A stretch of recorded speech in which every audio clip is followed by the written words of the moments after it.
ഇന്നത്തെ ക്ലാസ്സിൽ നമ്മൾ ഡിസ്കസ് ചെയ്യാൻ പോകുന്നത് ടീച്ചിങ്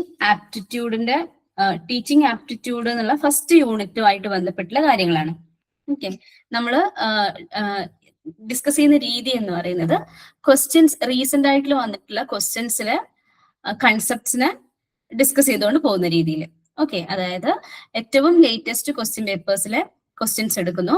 ആ ക്വസ്റ്റ്യൻസിലെ സിമ്പിൾ ലെവൽ തൊട്ടിട്ട് അഡ്വാൻസ്ഡ് ലെവൽ വരെ പോവുകയാണ് ചെയ്യുന്നത്. അപ്പൊ ഇന്നത്തെ ക്ലാസ്സിൽ നമുക്ക് ടീച്ചിങ് ആപ്റ്റിറ്റ്യൂഡുമായിട്ട് ബന്ധപ്പെട്ടിട്ടുള്ള ഏറ്റവും ലേറ്റസ്റ്റ് സൈക്കിളിൽ വന്നിട്ടുള്ള ക്വസ്റ്റ്യൻസ് നമുക്ക് നോക്കാം. അതിനെ എങ്ങനെ ആൻസർ ചെയ്യണമെന്നും ഏത് രീതിയിൽ പഠിക്കണമെന്നും മനസ്സിലാക്കാം. ഓക്കെ, അപ്പോൾ ഫസ്റ്റ് പറയട്ടെ, ടീച്ചിങ് ആപ്റ്റിറ്റ്യൂഡിനെ സംബന്ധിച്ചിട്ട് ടീച്ചിങ് ആപ്റ്റിറ്റ്യൂഡ് എന്ന് പറയുന്നത് അതിലൊരു 50% ക്വസ്റ്റ്യൻസും നമ്മളൊരു കോമൺ സെൻസ് യൂസ് ചെയ്തിട്ട് സോൾവ് ചെയ്യേണ്ട ക്വസ്റ്റ്യൻസ് ഉണ്ടാവും. ഓക്കെ, കോമൺ സെൻസ് യൂസ് ചെയ്തിട്ട് സോൾവ് ചെയ്യേണ്ട ടൈപ്പ് ക്വസ്റ്റ്യൻസ് ഉണ്ടാവും.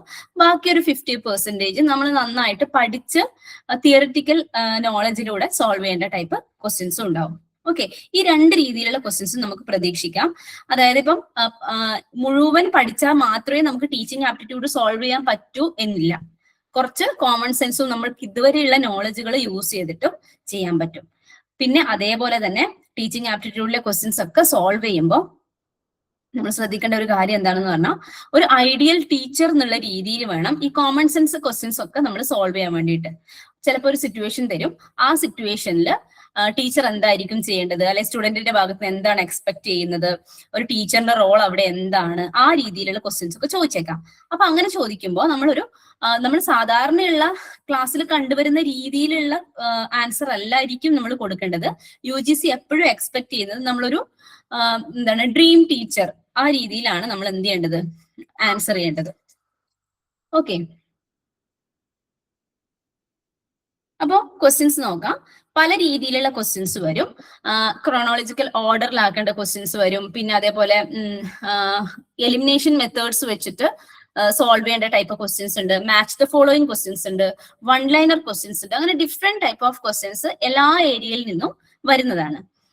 ഫസ്റ്റ് ക്വസ്റ്റ്യൻ ഇതാണ്. ക്വസ്റ്റ്യൻ നോക്കിയിട്ട് നമുക്ക് അതിന്റെ തിയറി എന്താണ് വരുന്നതെന്നും എങ്ങനെയാണ് അത് പഠിക്കേണ്ടതെന്നും മനസ്സിലാക്കാം. ഫസ്റ്റ് ക്വസ്റ്റ്യൻ വളരെ ഈസി ആയിട്ടുള്ള ഒരു ക്വസ്റ്റ്യൻ ആണ്. നിങ്ങളൊന്ന് ജസ്റ്റ് വായിച്ചു നോക്കുക. അപ്പൊ നിങ്ങൾ ഏത് രീതിയിലാണ് ആൻസർ ചെയ്യുന്നതെന്നും എങ്ങനെയാണ് ആൻസർ ചെയ്യേണ്ടതെന്നും ഞാൻ പറഞ്ഞുതരാം. ഓക്കെ, അപ്പോ സാധാരണയായിട്ട് നമ്മൾ ഇങ്ങനത്തെ ഒരു ക്വസ്റ്റ്യൻ കാണുമ്പോൾ ഫസ്റ്റ് എന്ത് ചെയ്യും, which of the following are not true for learning. അത് ഫസ്റ്റ് ക്വസ്റ്റ്യൻ വായിക്കും, ABCDE വരെ വായിച്ചു വെക്കും. പിന്നെ എന്ത് ചെയ്യും, ഇതിൽ ഏതൊക്കെ ട്രൂ ആയിരിക്കും, ഏതൊക്കെ ഫോൾസ് ആയിരിക്കും എന്നോ 1 by 1 ആയിട്ട് കണ്ടുപിടിക്കാൻ നിൽക്കും. ഒരിക്കലും UGC നെറ്റ് പോലത്തെ ഉള്ള ഒരു എക്സാമിന് നമ്മൾ ഇങ്ങനത്തെ ടൈപ്പ് ക്വസ്റ്റ്യൻസ് ഒരിക്കലും നമ്മൾ എല്ലാം ഈ 5 ടേംസും മീൻസ് 5 സെന്റൻസും അറിഞ്ഞാൽ മാത്രമേ നമുക്ക് ആൻസർ ചെയ്യാൻ പറ്റുള്ളൂ എന്ന വിധത്തിൽ നമ്മൾ ഒരിക്കലും ആൻസർ ചെയ്യരുത്. നമ്മൾ എപ്പോഴും കുറച്ചും കൂടെ ട്രിക്കി ആയിട്ട്, കുറച്ചും കൂടെ സിമ്പിൾ ആയിട്ട് ഇതിനെ ആൻസർ ചെയ്യണം. എങ്ങനെയാണ് ആൻസർ ചെയ്യുന്നത്? എപ്പോഴും ചിലപ്പോ ഇപ്പൊ 5 സെന്റൻസ് ഉള്ള ക്വസ്റ്റ്യൻ ആയിരിക്കും, 5 സ്റ്റേറ്റ്മെന്റ്സ് ഉള്ള ക്വസ്റ്റ്യൻ ആയിരിക്കും. അതിൽ എല്ലാ സ്റ്റേറ്റ്മെന്റും നമുക്ക് അറിയണമെന്നില്ല, അല്ലെ? നമുക്ക് എല്ലാ സ്റ്റേറ്റ്മെന്റും ഒന്നും എപ്പോഴൊന്നും അറിയണമെന്നുണ്ടാവില്ല. ചിലപ്പോ നമുക്ക് 2 എണ്ണം അറിയുണ്ടാവും, ചിലത് നമ്മൾ കേട്ടിട്ടേ ഉണ്ടാവില്ല, അങ്ങനെയൊക്കെ ഉണ്ടാവും. അപ്പോ ആ സിറ്റുവേഷനിൽ നമ്മൾ എന്ത് ചെയ്യണം, എലിമിനേഷൻ മെത്തേഡ് ആണ് യൂസ് ചെയ്യേണ്ടത്. അപ്പൊ നമുക്ക് ഫസ്റ്റ് പഠിക്കുന്നത് എലിമിനേഷൻ മെത്തേഡ് എങ്ങനെയാണ് അപ്ലൈ ചെയ്യേണ്ടതെന്ന് നമുക്ക് നോക്കാം. ഈ ഒരു മെത്തേഡ് എല്ലാ ടൈപ്പ് ക്വസ്റ്റ്യൻസിനും നമുക്ക് അപ്ലൈ ചെയ്യാൻ പറ്റുന്നതാണ്. എല്ലാ ടൈപ്പ് ക്വസ്റ്റ്യൻസിനും അപ്ലൈ ചെയ്യാം. അതേപോലെ തന്നെ ഏത് സബ്ജക്റ്റ് ആയിക്കോട്ടെ, ഏത് ടോപ്പിക് ആയിക്കോട്ടെ, ഏതിന് വേണമെങ്കിലും നമുക്ക് അപ്ലൈ ചെയ്യാൻ പറ്റും. ഇതാണ് ഒരു കോർ ആയിട്ട് നിങ്ങൾക്ക് ആൻസർ ചെയ്യാനുള്ള ടെക്നിക്ക് എന്ന് പറയുന്നത്. ഈ ഒരു ടെക്നിക്ക് നിങ്ങൾക്ക് മനസ്സിലാക്കിയിട്ടുണ്ടെങ്കിൽ നിങ്ങൾക്ക് ആൻസർ ചെയ്യാനുള്ള, ശരിയായിട്ടുള്ള ആൻസർ കിട്ടാനുള്ള പ്രോബബിലിറ്റി കുറച്ച് കൂടുതലായിരിക്കും. ഓക്കെ, ഈ ഒരു ഐഡിയ മനസ്സിൽ വെക്കണം. അല്ലാതെ നമ്മൾ ട്രഡീഷണൽ മെത്തേഡിൽ 1 by 1 ആയിട്ട് പഠിച്ച് എഴുതുന്ന രീതിയിൽ ഒരിക്കലും ചെയ്യരുത്. ഓൾമോസ്റ്റ് കുറെ പേർക്ക് അറിയായിരിക്കും ഈ മെത്തേഡ്, എന്നാലും കൂടെ ഞാൻ ഒന്ന് പരിചയപ്പെടുത്തി തരുവാണ്. Which of the following are not true for learning. ഇതും കൂടെ ശ്രദ്ധിക്കണം. നമ്മൾ ക്വസ്റ്റ്യൻസ് കാണുമ്പോൾ എപ്പോഴും എന്ത് ചെയ്യണം, ഈ നോട്ട് ട്രൂ പോലെയുള്ള ഇതേപോലെയുള്ള കീവേഡ്സ് നമ്മൾ എന്ത് ചെയ്യണം, ഒരിക്കലും മാറിപ്പോവരുത്. ഓക്കെ, ഇവിടെ നോട്ട് ട്രൂ ഫോർ ലേണിംഗ് എന്നാണ് ചോദിച്ചത്. അപ്പോ ഫസ്റ്റ് വൺ നോക്കൂ, learning is A temporary change in behaviour. Learning എന്ന് പറയുന്നത് ബിഹേവിയറിൽ ഒരു ടെമ്പററി ചേഞ്ച് ആണ് ഉണ്ടാക്കുന്നത് എന്നാണ് പറയുന്നത്. ഇറ്റ് ഈസ് ഫോൾസ് അല്ലെ? എന്താണ് ടെമ്പററി ചേഞ്ച് ആണ് ഉണ്ടാക്കുന്നത്? ലേണിംഗ് എന്ന് പറയുന്നത് എപ്പോഴും ഒരു പെർമനന്റ് ചേഞ്ച് ആണ് ഒരു ബിഹേവിയറിൽ ഉണ്ടാക്കുന്നത് അല്ലെ? അപ്പൊ എ എന്ന് പറയുന്നത് ഫോൾസ് ആണ്. നമ്മളോട് ചോദിച്ചിരിക്കുന്നത് എന്താണ്? Not true for learning. ലേണിംഗിൽ നോട്ട് ട്രൂ ആയിട്ടുള്ള കാര്യം എന്താണെന്ന് ചോദിക്കുന്നത്. അപ്പൊ ഇത് നമ്മുടെ ഓപ്ഷനിൽ വേണം. നോട്ട് ട്രൂ ആയിട്ടുള്ള ഒന്നാമത്തെ കാര്യം ഇത് നമ്മുടെ ഓപ്ഷനിൽ വേണം. എ എന്ന് പറയുന്ന കാര്യം ഓപ്ഷനിൽ എന്തായാലും നമുക്ക് വേണം. അപ്പൊ ഈ 4 എന്ന് പറയുന്ന ഓപ്ഷൻ നമുക്ക് എന്ത് ചെയ്യാം? എലിമിനേറ്റ് ചെയ്യാം. ഓക്കെ, ഈ രീതിയിൽ വേണം എന്താണ് ക്വസ്റ്റ്യൻസ് ആൻസർ ചെയ്യാൻ വേണ്ടിയിട്ട്. ഇനി അടുത്തത് നോക്കൂ, B. Learning is an enduring and permanent change in behaviour. Permanent change in behaviour അല്ലെ? അതെന്താണ്? ട്രൂ ആണ്. സോ നമുക്ക് ഇത് എന്ത് വേണ്ട? നമ്മുടെ ഓപ്ഷനിൽ ഇതിനെ വേണ്ട. എന്തുകൊണ്ടാണ് ഇവിടെ നോട്ട് ട്രൂ എന്ന് ചോദിച്ചുകൊണ്ടാണ് ഈ രീതിയിൽ വരുന്നത്. അപ്പൊ ഇത് നമ്മുടെ ഓപ്ഷനിൽ വേണ്ട. സോ ബി ഉള്ള എല്ലാ ഓപ്ഷനും നമുക്ക് എന്ത് ചെയ്യാം? എലിമിനേറ്റ് ചെയ്യാം. ഇപ്പൊ നമ്മുടെ മുന്നില് ആകെ 2 ഓപ്ഷൻസ് മാത്രമേ ഉള്ളൂ, എ, ഡി, ഇയും എ ആൻഡ് ഡിയും. അപ്പൊ ഇതിൽ നിന്ന് തന്നെ നമുക്ക് ഉറപ്പിക്കാം എയും ഡിയും എന്തായാലും ശരിയായിരിക്കും. അതായത് ഓപ്ഷൻ നമ്മുടെ ക്വസ്റ്റ്യൻ പ്രകാരം എയും ഡിയും ഇതിൽ വരേണ്ടതാണ്. എ എന്ന് പറയുന്നത് നമ്മൾ കണ്ടുപിടിച്ചു, ഇതിൽ വരേണ്ടതാണ്. ഡി എന്ന് പറയുന്നത് എന്താണ്? Learning happens only until the age of 18 years. 18 years വരെയാണോ ലേണിംഗ് നടക്കുന്നത്? അല്ല അല്ലെ? അപ്പൊ നമുക്ക് ഇതും ഫോൾസ് ആണ്. സോ ഇതിനെ നമുക്ക് എന്ത് ചെയ്യാം? നമ്മുടെ ഓപ്ഷനിൽ ആവശ്യമുണ്ട്. എയും ഡിയും എന്തായാലും വേണം. പിന്നെ നമ്മൾ സി എന്ന് പറയുന്ന ഓപ്ഷനെ മൈൻഡ് പോലും ചെയ്യണ്ട. ഏത് രീതിയിലുള്ള ഓപ്ഷൻ ആണെങ്കിലും കൂടെ നമ്മളത് വായിച്ചു പോലും നോക്കണ്ട. കാരണം നമുക്ക് എലിമിനേറ്റ് ചെയ്തപ്പോൾ നമുക്ക് ഈ രീതിയിലാണ് വന്നേക്കുന്നത്. ഇനി നമുക്ക് ഇ എന്ന് പറയുന്ന കാര്യം ട്രൂവോ ഫോൾസോ എന്ന് അറിഞ്ഞു കഴിഞ്ഞാൽ നമുക്ക് എന്ത് ചെയ്യാം? നമ്മുടെ ആൻസറിലേക്ക് എത്തിച്ചേരാൻ പറ്റും അല്ലെ? എങ്ങനെയാണ് നോക്ക്, learning needs reconstruction of experiences. Learning എന്ന് പറയുന്നത് എപ്പോഴും എക്സ്പീരിയൻസിനെ റീകൺസ്ട്രക്ട് ചെയ്യേണ്ടി വരുമോ? ഈ ഒരു കാര്യമാണ് ചോദിക്കുന്നത്. ഇറ്റ് ഈസ് ട്രൂ അല്ലെ? നമ്മൾ ഒരു എക്സ്പീരിയൻസ് നെക്സ്റ്റ് എക്സ്പീരിയൻസ് മീൻസ് ഒരു എക്സ്പീരിയൻസ് ലേൺ ചെയ്തത് ചിലപ്പോൾ വേറൊരു എക്സ്പീരിയൻസ് വരുമ്പോൾ നമുക്കത് റീകൺസ്ട്രക്ട് ചെയ്യേണ്ടി വരും അല്ലെ? നമ്മൾ തെറ്റായിട്ട് മനസ്സിലാക്കി വെച്ച കാര്യങ്ങളും ഉണ്ടാവും. അപ്പോൾ learning needs reconstruction of experience, അത് ട്രൂ ആണ്. സോ നമ്മുടെ ഓപ്ഷനിൽ വരില്ല. സോ നമ്മുടെ ഓപ്ഷൻ ഈ ഒരു ക്വസ്റ്റ്യൻ പ്രകാരം നമ്മുടെ ആൻസർ എന്ന് പറയുന്നത് എന്താണ്? Option number 3 A and D only എന്ന് വരും. ഓക്കെ, ഈ രീതിയിലാണ് ആൻസർ ചെയ്യേണ്ടത്. എത്ര പേര് ശരിയായിട്ട് ആൻസർ ചെയ്തിട്ടുണ്ട്? A and D only. Okay, next question. ഇപ്പൊ ഈ ഒരു ക്വസ്റ്റ്യൻ വെച്ച് നോക്കുമ്പോൾ നമ്മൾ എന്താണ് കോമൺ സെൻസ് മാത്രം യൂസ് ചെയ്തിട്ട് നമുക്ക് സോൾവ് ചെയ്യാൻ പറ്റിയില്ലേ? കൂടുതലൊന്നും നോളജ് ഒന്നും ഇല്ലെങ്കിലും കൂടെ നമുക്ക് ജസ്റ്റ് ഒന്ന് വായിച്ച് നോക്കുമ്പോൾ തന്നെ ഈ ഒരു ക്വസ്റ്റ്യന്റെ ആൻസർ ചെയ്യാൻ പറ്റും. അടുത്ത ക്വസ്റ്റ്യൻ ഇതാണ്. If A teacher asks a question about height of Qutub Minar, then she is asking a question for reflection level, understanding level, memory level and reasoning level. Different levels of teaching ആണ് ഇവിടെ വരുന്നത്. Levels of learning, levels of teaching ഒക്കെ ഉണ്ട്. അപ്പോ ഇവിടെ question ചോദിച്ചിരിക്കുന്നത്, ഒരു teacher ചോദിക്കുകയാണ് കുത്തബ് മിനാറിന്റെ ഹൈറ്റ് എത്രയാണ് എന്ന് ചോദിക്കുമ്പോൾ അത് റിഫ്ലക്ഷൻ ആണോ വരിക? മനസ്സിലാക്കി പഠിക്കുന്നതാണോ? മെമ്മറി ആണോ? റീസണിങ് ആണോ? നമുക്കറിയാം അല്ലെ എന്താ കുത്തബ് മിനാറിന്റെ ഹൈറ്റ് എന്ന് പറയുന്നത്? നമ്മൾ എന്താണ് ഒരു ഹൈറ്റ് ആയിരിക്കും അവിടെ പഠിച്ചു വെച്ചിട്ടുണ്ടാവുക. അതിൽ റീസണിങ് ചെയ്യാനോ അല്ലെങ്കിൽ വേറെ ഒരു രീതിയിലുമുള്ള ഇന്റർപ്രിറ്റേഷൻ അവിടെ വരുന്നില്ല. ജസ്റ്റ് നമ്മൾ മഗപ്പ് ചെയ്യുന്ന കാര്യമാണ് അല്ലെ ഇത്. അങ്ങനെ മഗപ്പ് ചെയ്യുന്ന കാര്യങ്ങളെല്ലാം വരുന്നത് മെമ്മറി ലെവലിലായിരിക്കും. ഓക്കെ, അപ്പൊ മനസ്സിലാക്കി വെക്കുക. ഈ രീതിയിൽ ഫാക്റ്റുകള് കാര്യങ്ങളൊക്കെ പഠിക്കുന്നത് എന്തിലാണ്? മെമ്മറി ലെവലിലാണ് വരിക. അപ്പൊ നമുക്ക് ഈ ലെവൽസ് ഓഫ് ലേണിംഗ് മനസ്സിലാക്കി വെക്കണ്ടേ? ഇവിടെ നോക്കൂ, ഡിഫറെന്റ് ലെവൽസ് ഓഫ് ടീച്ചിങ്ങിൽ വരുമ്പോൾ 4 ലെവൽ ഓഫ് ടീച്ചിങ് ആണുള്ളത്. അതിൽ മെയിൻ ആയിട്ട് 3 ലെവലാണ് എല്ലായിടത്തും പറയുന്നത്. Memory level, understanding level and reflective level, 3 എണ്ണം. അത് കൂടാതെ ഒരു ഓട്ടോണോമസ് ലെവൽ എന്ന് പറയുന്ന ലെവലും കൂടെ ഉണ്ട്. അവിടെ നമ്മുടെ ഫീലിങ്സ്, ഒരു കാര്യം ചെയ്തു കഴിഞ്ഞാൽ അതിന്റെ എഫക്റ്റ്, അതിനെപ്പറ്റി മനസ്സിലാക്കുന്നത്, അങ്ങനെയൊക്കെയാണ് ഈ ഓട്ടോണോമസിൽ വരുന്നത്. ഓക്കെ, നിങ്ങൾക്ക് മെയിൻ ആയിട്ട് മെമ്മറി, അണ്ടർസ്റ്റാൻഡിങ്, റിഫ്ലക്റ്റീവ് ഇതായിരിക്കും എല്ലാ ബുക്കുകളിലും കാണുന്നത്. Memory level, understanding level and reflective level. ഇത് നമുക്ക് ഈ രീതിയിൽ ഓർത്തു വെക്കാം. MURA, മുറ എന്ന് നമുക്ക് ഓർത്തു വെക്കാം. മെമ്മറി, അണ്ടർസ്റ്റാൻഡിംഗ്, റിഫ്ലക്റ്റീവ്, ഓട്ടോണമസ് എന്ന് ഓർത്തു വെക്കാം. മെമ്മറി ലെവൽ എന്ന് പറയുമ്പോൾ ഞാനിപ്പോ നേരത്തെ പറഞ്ഞില്ലേ, ഏറ്റവും ബേസിക് ആയിട്ടുള്ള ലെവലാണ് മെമ്മറി ലെവൽ എന്ന് പറയുന്നത്. സ്ലോ ലേണേഴ്സിന് വളരെ യൂസ്ഫുൾ ആയിരിക്കും. കാരണം ചില കുട്ടികൾ കണ്ടില്ലേ, നമുക്ക് എപ്പോഴും എന്ത് പഠിക്കുവാണെങ്കിലും മഗപ്പ് ചെയ്തിട്ടേ പഠിക്കുള്ളൂ. അതൊരു സ്ലോ ലെവൽ ഓഫ് ലേണിംഗ് ആണ്. സ്ലോ ലേണേഴ്സിനാണ് ഈ ഒരു മെമ്മറി ലെവൽ ചെയ്യുന്നത്. അപ്പൊ ഇത് കുഞ്ഞു മക്കളില്ലേ, നമ്മൾ ഏറ്റവും ബേസിക് ആയിട്ട് പഠിക്കുമ്പോൾ, ഇപ്പൊ LKG KG ലെവലിലൊക്കെ പഠിക്കുമ്പോൾ കുട്ടികൾ മഗപ്പ് ചെയ്യുവാണ് കാര്യങ്ങൾ, റൈംസ് പഠിക്കുന്നു.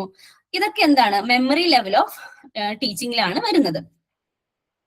ഓക്കെ, പിന്നെ അണ്ടർസ്റ്റാൻഡിംഗ് ലെവൽ. അണ്ടർസ്റ്റാൻഡിംഗ് എന്ന് പറയുമ്പോൾ നമ്മൾ കുറച്ചും കൂടെ ടീച്ചറും സ്റ്റുഡന്റും തമ്മിലുള്ള ഒരു ഇന്ററാക്ഷൻ വരും. അവിടെ നമുക്ക് കുട്ടികളെ പറഞ്ഞ് മനസ്സിലാക്കുകയാണ് ചെയ്യുന്നത്. ഇതെന്താണ് കാര്യം എന്ന് പറയുന്നത്, അതിന്റെ കണക്ഷൻസ്, റിലേഷൻഷിപ്പ് ഒക്കെ വെച്ചിട്ട് മനസ്സിലാക്കുന്നതാണ് അണ്ടർസ്റ്റാൻഡിംഗ് ലെവലിൽ വരുന്നത്. റിഫ്ലക്റ്റീവ് ലെവൽ എന്ന് പറയുമ്പോൾ നമ്മൾ എന്ത് ചെയ്യും, ഈ മനസ്സിലാക്കിയ കാര്യങ്ങൾ അപ്ലൈ ചെയ്യുന്ന ഒരു ലെവൽ ഉണ്ടാവുമല്ലോ, നമുക്ക് അത് വെച്ചിട്ട് നമ്മൾ പ്രോബ്ലം സോൾവ് ചെയ്യുന്ന സ്കില്ല്. ഓക്കെ, ഇത് കുറച്ചും കൂടെ ലേണർ സെന്റേർഡ് അപ്രോച്ച് ആണ്.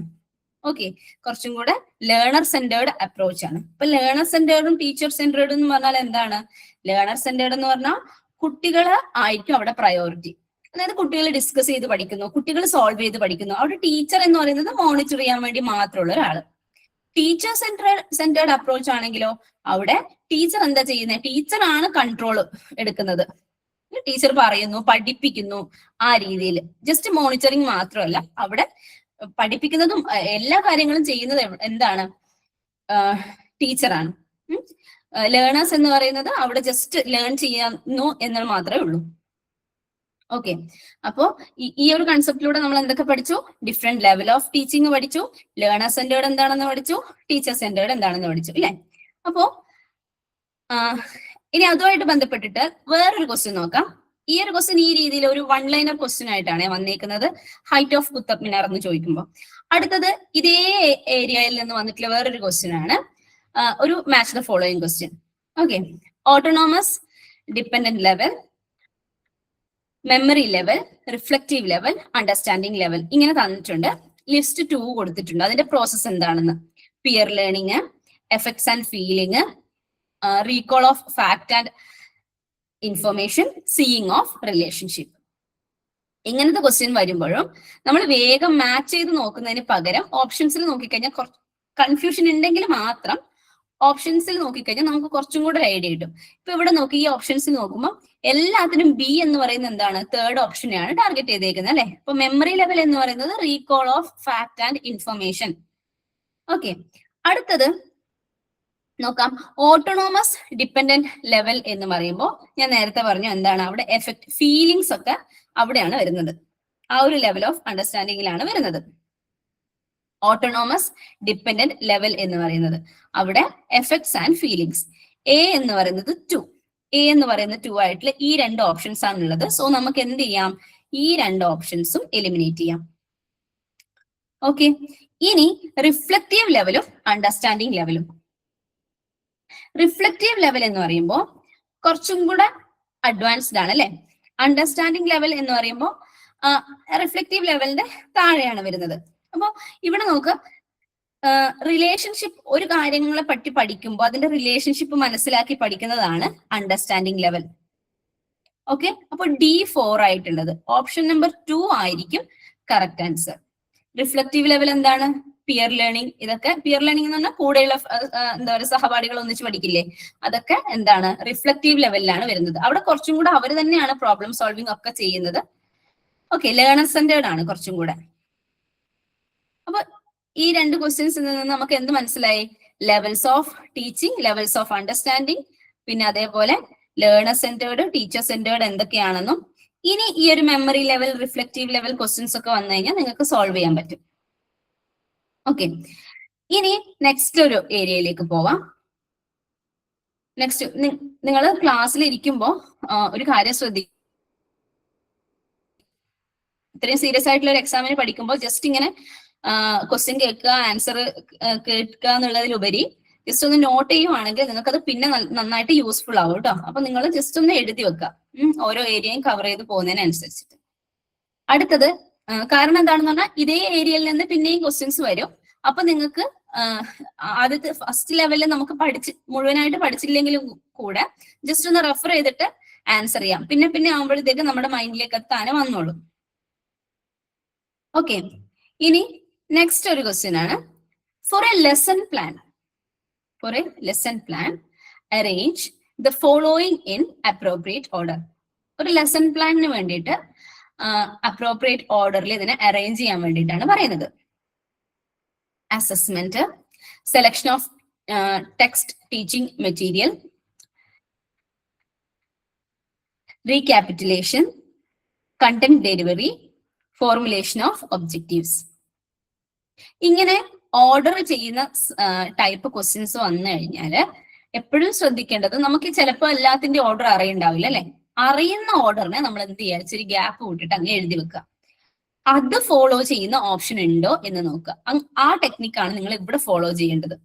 ഓക്കെ, എല്ലാം അറിയില്ലെങ്കിലും പോലും നിങ്ങൾക്ക് അറിയുന്നത്. ഫോർ എക്സാമ്പിൾ ഇവിടെ അസസ്മെന്റ് ഏറ്റവും ലാസ്റ്റേ വരുള്ളൂ. ഒരു ലെസൺ പ്ലാൻ ചെയ്യുമ്പോൾ ലെസന്റെ എടുത്ത് കഴിഞ്ഞിട്ട് എല്ലാം കഴിഞ്ഞിട്ട് നമ്മൾ എന്ത് ചെയ്യുള്ളൂ, അസസ്മെന്റ് വരുള്ളൂ അല്ലെ. അപ്പൊ അസസ്മെന്റ് എപ്പോഴും എവിടെയാണ് വരേണ്ടത്, ലാസ്റ്റിലാണ് വരേണ്ടത്. അസസ്മെന്റ് ലാസ്റ്റിൽ വരുന്ന 2 ഓപ്ഷൻ മാത്രമേ ഉള്ളൂ. ബാക്കിയുള്ളത് നമുക്ക് എന്ത് ചെയ്യാം, ഡിലീറ്റ് ചെയ്യാം. ഓക്കെ, എലിമിനേറ്റ് ചെയ്തു. അടുത്തത് selection of text teaching material, content delivery. ഇതൊക്കെ നമ്മൾ കേട്ടിട്ടുള്ളത് അല്ലെ. ഫോർമുലേഷൻ ഓഫ് ഒബ്ജക്റ്റീവ്, ഇതൊക്കെ. Content selection of teaching material കഴിഞ്ഞിട്ടാണോ കണ്ടന്റ് ഡെലിവറി വരിക, അല്ലെങ്കിൽ കണ്ടന്റ് ഡെലിവറി കഴിഞ്ഞിട്ടാണോ ടീച്ചിങ് ഇത് വരിക? ആ കാര്യം ജസ്റ്റ് ഒന്ന് ഓർത്ത് വെക്കുക. ആദ്യം ടീച്ചിങ് മെറ്റീരിയൽ എടുത്തതിന് ശേഷം മാത്രമേ നമുക്ക് എന്ത് ചെയ്യാൻ പറ്റുള്ളൂ, കണ്ടന്റ് ഡെലിവറി നടത്തുള്ളൂ. അപ്പൊ ബി കഴിഞ്ഞിട്ട് ഡി വരുന്ന ഓപ്ഷൻ മാത്രമേ നമ്മൾ എന്ത് ചെയ്യേണ്ടുള്ളൂ, ചൂസ് ചെയ്യേണ്ടതുള്ളൂ. ബി കഴിഞ്ഞ് ഡി വരുന്ന ഓപ്ഷൻ ഏതെങ്കിലും ഉണ്ടോ ഇതില്? ഉണ്ടല്ലേ. ഇത് ഇവിടെ ബിക്ക് മുന്നെയാണ് സി വരുന്നത്. അപ്പൊ കണ്ടന്റ് ഡെലിവറി ബിക്ക് മുന്നെയാണ് ഇവിടെ ഡി വരുന്നത്. നോക്ക്, അപ്പൊ ഇവിടെ കണ്ടന്റ് ഡെലിവറി കഴിഞ്ഞിട്ടാണ് സെലക്ഷൻ ഓഫ് ടോപ്പിക് വരുന്നത്, സെലക്ഷൻ ഓഫ് ടീച്ചിങ് മെറ്റീരിയൽ വരുന്നത്. അതെന്താണ്, റോങ് ആണ്. അപ്പൊ നമുക്ക് ആൻസർ കിട്ടി. ഇതാണ് നമ്മുടെ കറക്റ്റ് ആൻസർ. ഇതിപ്പോ എല്ലാത്തിന്റെയും മീനിങ്ങോ അല്ലെങ്കിൽ ഓർഡറോ അറിയില്ലെങ്കിലും കൂടെ 2-3 എണ്ണം വെച്ചിട്ട് നമ്മൾ എന്ത് ചെയ്തു, ആൻസറിലേക്ക് എത്തി. ഈ രീതിയിൽ വേണം നിങ്ങൾ അങ്ങനെ അറേഞ്ച്മെന്റിന്റെ ക്വസ്റ്റ്യൻസിനെ അപ്രോച്ച് ചെയ്യാൻ വേണ്ടിയിട്ട്. ഇനി ജസ്റ്റ് ഇതൊന്ന് നോക്കാം, നമുക്ക് ശരിയാണോ എന്ന് നോക്കാം. ഫോർമുലേഷൻ ഓഫ് ഒബ്ജക്റ്റീവ് ഫസ്റ്റ് ചെയ്യും. അതിനുശേഷം അതിനെ അപ്രോപ്രിയേറ്റ് ആയിട്ടുള്ള study material teaching material select ചെയ്യും. രണ്ടാമത്തത് അടുത്തത് കണ്ടന്റ് ഡെലിവറി ചെയ്യും. മൂന്നാമത്തത് അടുത്തത് റീക്യാപിറ്റുലേഷൻ എന്ന് പറഞ്ഞാല് നമ്മളിപ്പം കണ്ടന്റ് ഡെലിവറി ചെയ്ത് കഴിഞ്ഞാല് എന്ത് ചെയ്യും, നമ്മൾ ജസ്റ്റ് ഒന്ന് സമ്മറൈസ് ചെയ്തിട്ട് പറയൂ അല്ലെ. ഇപ്പം എന്താണ് നമ്മളിപ്പോ പറഞ്ഞില്ലേ, മെമ്മറി ലെവൽ ഇതൊക്കെ പറഞ്ഞു. അതിനുശേഷം എല്ലാം ഡീറ്റെയിൽ ആയി പറഞ്ഞതിന് ശേഷം ലാസ്റ്റ് നമ്മൾ ഒന്നും കൂടെ അതിനൊന്ന് സമ്മറൈസ് ചെയ്ത് പറയൂലേ, അതിനാണ് റീക്യാപിറ്റുലേഷൻ എന്ന് പറയുന്നത്. വേറെ എവിടെയെങ്കിലും ഇനി ഈ ഒരു വേർഡ് കണ്ടു കഴിഞ്ഞാൽ കൺഫ്യൂസ് ആവരുത്. ഓക്കെ, അപ്പൊ റീക്യാപിറ്റുലേഷൻ എന്ന് പറയുന്നത് 4th വൺ. അത് കഴിഞ്ഞിട്ട് അസസ്മെന്റ് 5. ഓക്കെ, അപ്പൊ ഈ രീതിയിൽ നമുക്ക് ആൻസർ ചെയ്യാൻ പറ്റും. സോ ഓപ്ഷൻ നമ്പർ 1 ആയിരിക്കും correct answer. E, B, D, C, A. Okay. Next question.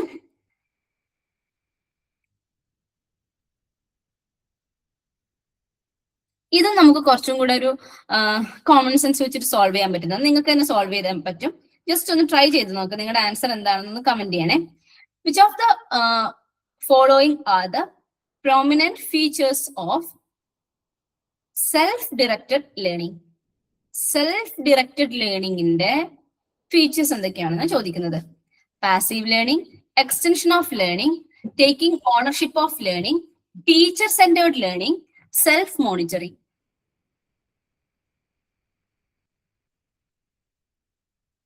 ഏറ്റവും എളുപ്പത്തിൽ അറിയാവുന്ന ഓപ്ഷൻ അല്ലെങ്കിൽ അറിയാവുന്ന എന്താണ്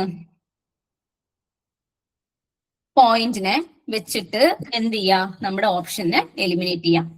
എങ്ങനെയാണ് എലിമിനേറ്റ് ചെയ്യുക? ഇതിൽ അറിയാവുന്നത് എന്ന് പറയുന്നത് ഫസ്റ്റ് വൺ നോക്ക്, passive learning, self directed learning എന്ന് പറയുന്നത് എപ്പോഴും എന്തായിരിക്കും? ആക്റ്റീവ് ലേണിംഗ് ആയിരിക്കും. നമ്മൾ തന്നെ മുൻകൈ എടുത്തിട്ടാണ് ഇവിടെ ലേണിംഗ് നടത്തുന്നത്. അവിടെ എന്തായിരിക്കും? എപ്പോഴും ആക്റ്റീവ് ലേണിംഗ് ആണ് നടക്കുന്നത്. അപ്പൊ പാസീവ് ലേണിംഗ് എന്ന് പറയുന്നത് നമ്മുടെ ഓപ്ഷനിൽ ഉണ്ടാവാൻ പാടില്ല. എയും ഫസ്റ്റ് വണ്ണും പാടില്ല, ഫോർത്ത് വണ്ണും പാടില്ല. ഓക്കെ, ഇനി നമുക്ക് നോക്കാം. ബി എന്തായാലും ഓപ്ഷനിൽ വേണം അല്ലെ? ബി എക്സ്റ്റൻഷൻ ഓഫ് ലേണിംഗ് എന്തായാലും വേണം. ഇനി നമുക്ക് നോക്കാം, സിഒ ഡിഒ ഇഒ ഏതെങ്കിലും ഒരെണ്ണം നമുക്ക് കറക്റ്റ് ആയിട്ട് അറിയാമെങ്കിൽ ആൻസറിലേക്ക് എത്തിച്ചേരാൻ പറ്റും. ഏതെങ്കിലും ഒരെണ്ണം കറക്റ്റ് ആയിട്ട് അറിഞ്ഞാൽ മതി. ഒന്നാമത്തെ തേർഡ് വൺ നോക്കാം, taking ownership of learning, self directed learning ആണ്. അപ്പൊ എന്ന് പറഞ്ഞാൽ നമ്മൾ സ്വന്തമായിട്ടാണ് അതിനെ മുൻകൈ എടുക്കുന്നത് അല്ലെ? അപ്പൊ അതിന്റെ ഓണർഷിപ്പ് ആർക്ക് തന്നെയാണ്? നമുക്ക് തന്നെയാണ്. നമ്മൾ തന്നെ മുൻകൈ എടുത്തിട്ടാണ് ചെയ്യുന്നത്. So taking ownership of learning എന്ന് പറയുന്നത് ഇവിടെ ട്രൂ ആണ്. സെൽഫ് ഡയറക്റ്റഡ് ലേണിംഗിന്റെ ഒരു ഫീച്ചർ ആണ്. അപ്പൊ സി എന്ന് പറയുന്നത് നമ്മുടെ ഓപ്ഷനിൽ വേണം. So third one will be the correct answer. ഇനി നോക്ക്, teacher centred learning. Teacher centred learning ആയിരിക്കോ സെൽഫ് ഡയറക്റ്റഡ്? അല്ല, അവിടെ ലേണർ സെന്റേർഡ് ലേണിംഗ് ആയിരിക്കും വരുന്നത്.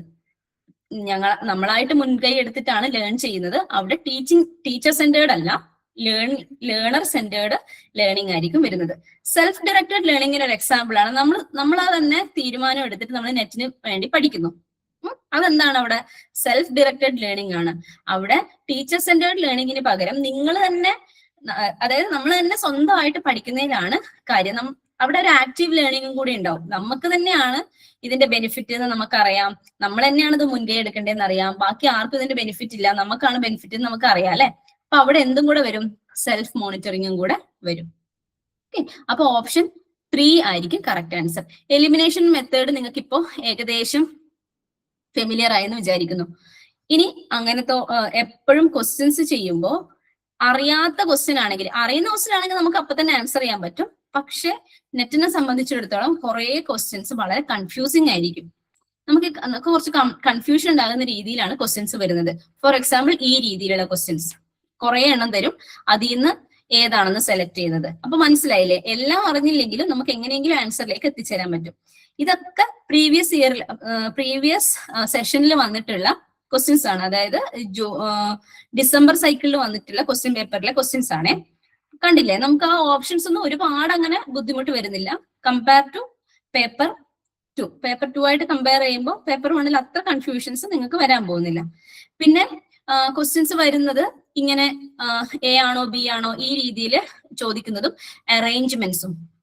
ഓക്കെ, അറേഞ്ച്മെന്റ്സും എങ്ങനെയാണ് സോൾവ് ചെയ്യേണ്ടതെന്ന് നമ്മൾ പഠിച്ചു. നെക്സ്റ്റ് ക്വസ്റ്റ്യനിലേക്ക് പോവാം.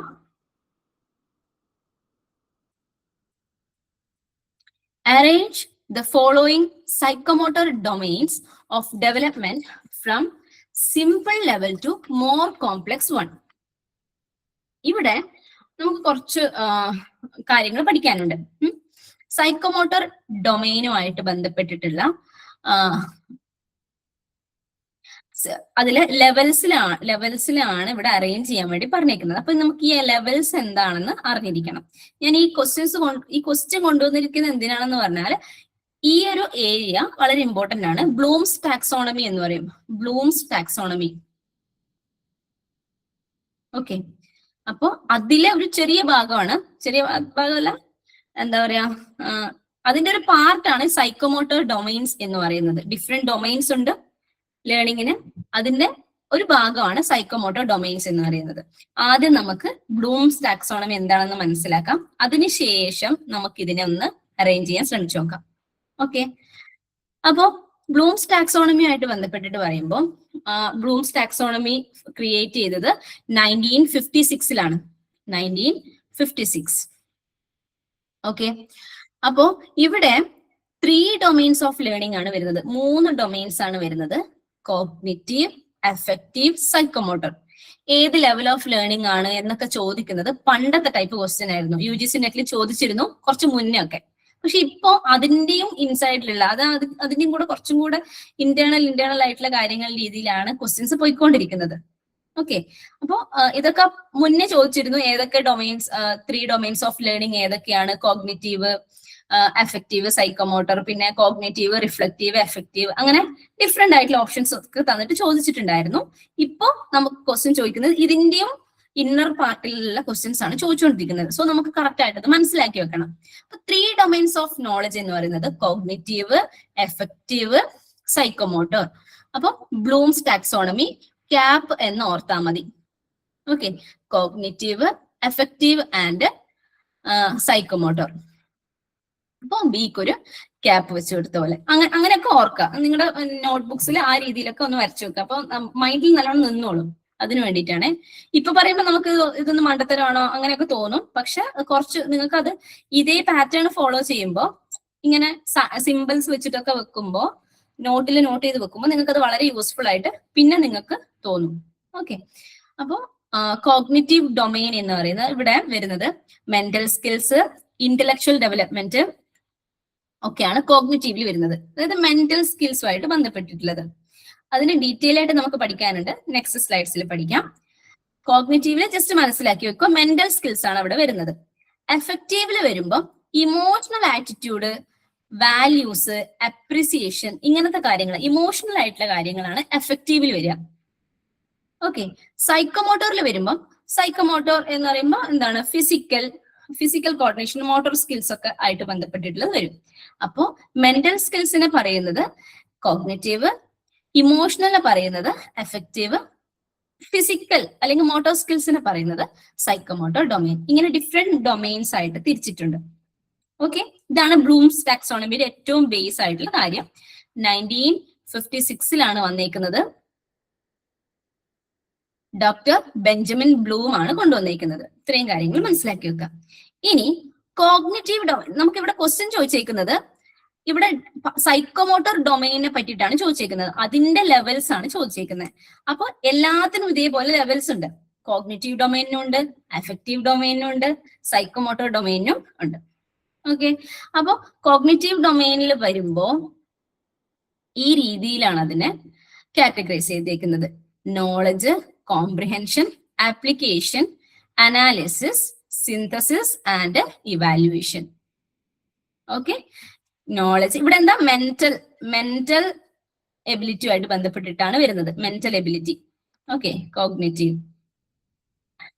നോളജ് എന്ന് പറഞ്ഞാല് ജസ്റ്റ് ഫാക്റ്റുകളെ അല്ലെങ്കിൽ ഇൻഫർമേഷനെ നമ്മൾ റീകോൾ ചെയ്യില്ലേ. നേരത്തെ പറഞ്ഞ പോലെ കുത്തബ് മിനാറിന്റെ height, historical date, mathematical symbols, scientific terms, ഇതൊക്കെ എന്താണ്, നോളജിൽ വരുന്നതാണ്. ബേസിക് ഫാക്റ്റും ഇൻഫർമേഷൻസും നമ്മൾ എന്ത് ചെയ്യുന്നു, ജസ്റ്റ് റീകോൾ ചെയ്ത് വെക്കുന്നു. പഠിച്ച കാര്യം റീകോൾ ചെയ്യുന്നത്. ഏറ്റവും ബേസിക് ആയിട്ടുള്ള ലെവലാണ് ഇത്. താഴേന്ന് മേലേക്കാണ് വരിക ഇതിന്റെ കോംപ്ലക്സിറ്റി. ഇത് സിമ്പിൾ ടു കോംപ്ലക്സ്, ഈ രീതിയിലാണ് വരിക. അടുത്തത് കോംപ്രിഹെൻഷൻ ആണ്. കോംപ്രിഹെൻഷൻ എന്ന് പറയുമ്പോൾ ഇപ്പോ ഒരു കാര്യത്തെ, ഒരു കൺസെപ്റ്റിനെ മനസ്സിലാക്കി നമ്മളിപ്പോ തിയറീനെ സമ്മറൈസ് ചെയ്ത് പറയില്ലേ, ഒരു വലിയ തിയറി ഉണ്ട്, അതിനെ ജസ്റ്റ് നമ്മുടെ രീതിയിൽ നമ്മൾ കോംപ്രിഹെൻഡ് ചെയ്ത് പറയില്ലേ, അതിന് കോംപ്രിഹെൻഷൻ എന്ന് പറയും. നമ്മൾ അതിനെ സമ്മറൈസ് ചെയ്ത് പറയും, നമ്മൾ അതിന്റെ നിന്ന് മനസ്സിലാക്കിയ കാര്യങ്ങൾ പറയുകയാണ്. അത് ജസ്റ്റ് എന്ത് ചെയ്യുന്നില്ല, റീകോൾ ചെയ്ത് പറയുന്നതല്ല, മനസ്സിലാക്കി പറയുന്നതാണ്. കുറച്ചും കൂടെ അണ്ടർസ്റ്റാൻഡിങ് ആണ് അവിടെ വരുന്നത്. ഓക്കെ, അടുത്തത് ആപ്ലിക്കേഷൻസ് ആണ്. ആപ്ലിക്കേഷൻ എന്ന് പറയാം, ഇപ്പൊ നമ്മള് എന്താണ്, പഠിച്ച കാര്യങ്ങൾ വെച്ചിട്ട് നമ്മൾ അതിനെ അപ്ലൈ ചെയ്യാം, പ്രാക്ടിക്കൽ കോണ്ടെക്സ്റ്റിൽ അപ്ലൈ ചെയ്യാം. ഫോർ എക്സാമ്പിൾ, നമ്മളിപ്പോ മാത്തമാറ്റിക്കൽ പ്രോബ്ലംസ് സോൾവ് ചെയ്യുന്നു. ഇക്വേഷൻ നമ്മൾ ഓൾറെഡി പഠിച്ചു വെച്ചതാണ്, അത് നോളജ് റീകോൾ ചെയ്തിട്ട് അതിനെ വെച്ചിട്ട് നമ്മൾ എന്ത് ചെയ്യുന്നു, മാത്തമാറ്റിക്കൽ പ്രോബ്ലംസ് സോൾവ് ചെയ്യുന്നു. അത് ആപ്ലിക്കേഷൻ ആണ്. അവിടെ എന്താ, നമ്മൾ അപ്ലൈ ചെയ്യുകയാണ് ചെയ്യുന്നത്. Applying this equation, applying some kind of theories, ഇതൊക്കെ എന്താണ്, ആപ്ലിക്കേഷനിൽ വരുവാണ്. അവിടെ കുറച്ചും കൂടെ അപ്ലൈഡ് ലെവലാണ് വരുന്നത്. ലാബ് എക്സ്പെരിമെന്റ് കണ്ടക്ട് ചെയ്യുന്നത്, ഇതൊക്കെ എന്താണ്, ശരിക്കും ഇതിന്റെയൊക്കെ ബേസ് എന്ന് പറയുന്നത് നോളജ് ആണ് അല്ലെ. റീകോൾ ചെയ്തിട്ടാണ് നമ്മൾ എന്ത് ചെയ്യുന്നത്, ആപ്ലിക്കേഷൻ ചെയ്യുന്നത്. അടുത്തത് അനാലിസിസ് ആണ്. അനാലിസിസ് എന്ന് പറയുമ്പോൾ പിന്നെ ഇൻഫർമേഷനെ നമ്മൾ എന്താ പറയാ, ചെറിയ ചെറിയ പാർട്ട് ആക്കിയിട്ട്, അല്ലെ ഒരു ഇൻഫർമേഷൻ ഉണ്ട്, അപ്പൊ നമ്മൾ അതിനെ കഷ്ണങ്ങളാക്കിയിട്ട് അത് തമ്മിലുള്ള റിലേഷൻഷിപ്പിനെ മനസ്സിലാക്കുന്നത്, അതിന് അനാലിസിസ് എന്ന് പറയും. ഫോർ എക്സാമ്പിൾ, എന്തെങ്കിലും ഇപ്പൊ നമ്മളിപ്പോ റിസർച്ച് പേപ്പറോ അങ്ങനത്തെ കാര്യങ്ങളൊക്കെ പഠിക്കില്ലേ, അങ്ങനെ പഠിക്കുമ്പോൾ നമ്മൾ അതിനെ എന്ത് ചെയ്യും, ആ മെത്തഡോളജീനെയൊക്കെ എന്താണ് അവിടെ മെത്തേഡ്സ്, ഏത് മെത്തേഡിലാണ് അവർ ചെയ്തിരിക്കുന്നത് എന്നൊക്കെ ഉള്ളത് കാര്യം നമ്മൾ എന്ത് ചെയ്യും, പാർട്ട് ആക്കി വെച്ചിട്ട് അത് തമ്മിലുള്ള റിലേഷൻഷിപ്പും അങ്ങനെയൊക്കെ നമ്മൾ പഠിക്കും അല്ലെ. ചെറിയ ചെറിയ കൺസെപ്റ്റ് ആണെങ്കിലും കൂടെ നമ്മൾ ആ രീതിയിൽ പഠിക്കും അല്ലെ. That is called analysis. Okay, comparing literature തീമുകളെ കമ്പയർ ചെയ്യുന്നത്, ഇതൊക്കെ എന്താണ് അനാലിസിസിൽ വരുന്നത്. സിന്തസിസ് എന്ന് പറയുന്നത് ഒരു പുതിയ ഐഡിയ ഫോം ചെയ്യാൻ വേണ്ടിയിട്ട് നമ്മുടെ നോളജിനെ എന്ത് ചെയ്യാം, കമ്പൈൻ ചെയ്യാം. ഇവിടെ എന്താണ്, പുതിയൊരു സംഭവം നമ്മൾ ഉണ്ടാക്കിയെടുക്കുവാണ്. പുതിയൊരു ഓൾറെഡി ഉള്ള നോളജിൽ നിന്ന് ഒരു പുതിയ ഐഡിയ കൊണ്ടുവരുവാണ്. That is called synthesis. Evaluation എന്ന് പറഞ്ഞാല് നമുക്ക് എന്തെങ്കിലും ക്രൈറ്റീരിയന്റെയോ എന്തിന്റെങ്കിലും ബേസിൽ നമ്മൾ എന്ത് ചെയ്യുക, ഇവാലുവേറ്റ് ചെയ്യുക, ജഡ്ജ് ചെയ്യുക. ഒരു കാര്യത്തിനെ ജഡ്ജ് ചെയ്യുന്നതിന് ഇവാലുവേഷൻ എന്ന് പറയും. Okay, knowledge, comprehension, application, analysis, synthesis and evaluation. Okay, next one. അപ്പൊ ഇത്രയും കാര്യങ്ങൾ ഓർത്തു വെക്കുക. ജസ്റ്റ് കോഗ്നിറ്റീവിൻ്റെത് കെയിലാണ് സ്റ്റാർട്ട് ചെയ്യുന്നതെന്ന് ഓർത്തു വെക്കുക. KCA ASE ഇങ്ങനെ ഇതിന്റെ ബ്രാക്കറ്റിലൊക്കെ എഴുതി വെക്കുക കേട്ടോ. ഹെഡിങ് എഴുതുമ്പോൾ അതിന്റെ ബ്രാക്കറ്റിൽ എഴുതി വെക്കാം. എങ്ങനെയെങ്കിലുമൊക്കെ നിങ്ങൾക്ക് കണക്ട് ചെയ്യാൻ പറ്റും. ഓക്കെ, ഏറ്റവും സിമ്പിൾ ലെവൽ എന്ന് പറയുമ്പോൾ കെയിലാണ്, നോളജിലാണ് വരുന്നത്. പിന്നെ comprehension, application, analysis, synthesis and evaluation. അടുത്തത് ഈ കോഗ്നിറ്റീവ് ഡൊമൈനുമായിട്ട് ബന്ധപ്പെട്ടിട്ട് തന്നെ ഒരു കാര്യം കൂടെ പറയാനുണ്ട്. ഇപ്പൊ ബ്ലൂംസ് ടാക്സോണമി വന്നത് 1956 പറഞ്ഞു അല്ലെ, 1956. അത് കഴിഞ്ഞിട്ട് 2001 ഒരു റിവൈസ്ഡ് ബ്ലൂംസ് ടാക്സോണമി വന്നിട്ടുണ്ട്. Revised Bloom's taxonomy. അവിടെ വ്യത്യാസം എന്താണെന്ന് പറഞ്ഞാല് ഇവിടെ നൗണിൽ കൊടുത്തിട്ടുള്ള എല്ലാ സാധനവും വേർബിലേക്ക് മാറ്റി. ഇപ്പൊ നോളജ് എന്നുള്ളത് അതിനെ വേർബിലേക്ക് പറയുമ്പോൾ എന്താണ്, റിമെമ്പർ. കോംപ്രിഹെൻഷൻ എന്ന് പറയുമ്പോൾ അണ്ടർസ്റ്റാൻഡ്. ആപ്ലിക്കേഷൻ എന്ന് പറഞ്ഞാൽ അപ്ലൈ. അനാലിസിസ് എന്ന് പറയുമ്പോൾ അനലൈസ്. ചെറിയൊരു വ്യത്യാസം വന്നിട്ടുള്ളത് സിന്തസിസും ഇവാലുവേഷനും അങ്ങോട്ടും ഇങ്ങോട്ടും മാറ്റി. രണ്ടാമത്തെ ബ്ലൂംസ് ടാക്സോണമിയില് ഇവാലുവേറ്റ് കഴിഞ്ഞിട്ടാണ് ക്രിയേറ്റ് വരുന്നത്. ക്രിയേറ്റ് എന്ന് പറയുന്നത് ഇവിടെ സിന്തസിസ് എന്നായിരുന്നു ഇതിന്റെ പേര്, ഇവിടെ അതിനെ ക്രിയേറ്റ് എന്നാണ് പറയുന്നത്. അങ്ങോട്ടും ഇങ്ങോട്ടും ജസ്റ്റ് ചെറിയൊരു സ്വാപ്പ് നടത്തി. ഇവാലുവേഷൻ ഏറ്റവും ലാസ്റ്റ് അല്ല, ക്രിയേഷൻ ആണ് ഏറ്റവും ഹയർ ലെവൽ എന്നാണ് പറയുന്നത് പുതിയ ടാക്സോണമി പ്രകാരം. ഓക്കെ, അപ്പൊ ബ്ലൂംസ് ടാക്സോണമി രണ്ടെണ്ണം ഉണ്ട്. ഒരെണ്ണം 56 വന്നത്, മുന്നത്തത് പണ്ടത്തത്. അതിനുശേഷം ബ്ലൂംസിന്റെ റിവൈസ്ഡ് ടാക്സോണമി വന്നു. ഈ റിവൈസ്ഡ് ടാക്സോണമി കൊണ്ടുവന്നത് ബ്ലൂമിന്റെ തന്നെ ഒരു സ്റ്റുഡന്റ് ആണ്. ഓക്കെ, അപ്പോ lower to higher order of thinking, ഇതാണ് ഏറ്റവും ലോവർ തിങ്കിങ് ലെവല്, അടുത്തത് ഹയർ. ഈ ബ്ലൂംസ് ടാക്സോണമിയും റിവൈസ്ഡ് ബ്ലൂംസ് ടാക്സോണമിയും വെച്ചിട്ട് നിങ്ങൾക്ക് ഇതേപോലെ തന്നെ സ്റ്റേറ്റ്മെന്റ് ക്വസ്റ്റ്യൻസ് ചോദിക്കാം. ചിലപ്പോൾ ചോദിച്ചേക്കാം. ഞാനിപ്പം ചോദിക്കുമ്പോൾ നിങ്ങൾക്ക് യെസ് ഓർ നോ എന്ന് ജസ്റ്റ് ഒന്ന് ടെക്സ്റ്റ് ചെയ്യണേ, ശരിയാണോ തെറ്റാണോ എന്ന്. ഓക്കെ, ബ്ലൂംസിന്റെ റിവൈസ്ഡ് ടാക്സോണമിയിൽ ഓൾറെഡി ഉണ്ടായിരുന്ന വേർബിനെ നൗൺ ആക്കി. എന്ന് പറയുമ്പോ എന്താണ്, വേർബിനെ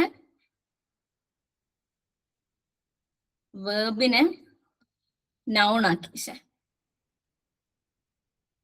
വേർബിനെ നൗൺ ആക്കി. True or false? ഫോൾസ് ആണ് അല്ലെ, കാരണം എന്താണ്, നൗണിനെ വേർബിലേക്കാണ് ആക്കിയിരിക്കുന്നത്. ഇങ്ങനെയാണ് ക്വസ്റ്റ്യൻ ചോദിക്കുക. വേർബൊന്നും നൗണൊന്നും നമുക്ക് ഓർമ്മയുണ്ടാവും, പക്ഷെ ഏതിലേക്കാണ് എന്നുള്ള കാര്യം ഓർമ്മയുണ്ടാവില്ല. അതേപോലെ